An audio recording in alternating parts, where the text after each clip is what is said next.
Аргентинците дизајнираче пловечки град кој го чисти Тихиот океан.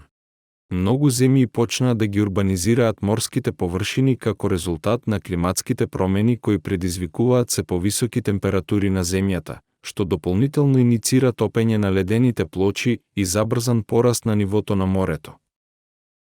Меѓу пионерските земји беа Јужна Кореја, проект Бузан, и Саудиска Арабија, проект Оксагон, а неодамна аргентинското студио го предложи својот пловечки град наречен Полимерополис. Ова студио предлага урбанизација на голем дел од ѓубрето во областа на Пацификот со помош на голем број пловечки острови кои го чистат океанот. Околните острови создаваат граница за собирање отпад, направена од мрежи и вегетација поврзана со фиторемедиација, кои го ограничуваат преминувањето на микропластиката и ја прочистуваат водата. Со ова се постигнува санирана средина во која може да опстане и морски и човечки живот.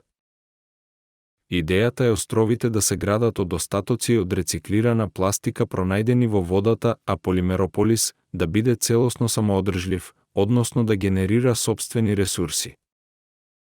Движењето на приливот треба да генерира електрична енергија додека обратната осмоза ќе генерира вода за пиење.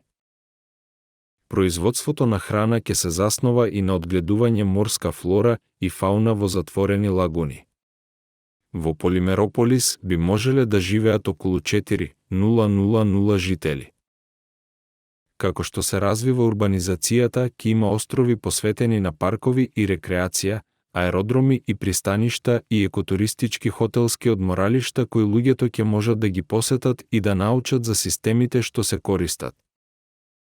Доколку ви се допадна ова видео и сакате уште вакви, поджете го овој канал и ова видео. Доколку сте прв пат на овој канал, кликнете претплати се. Ви благодарам.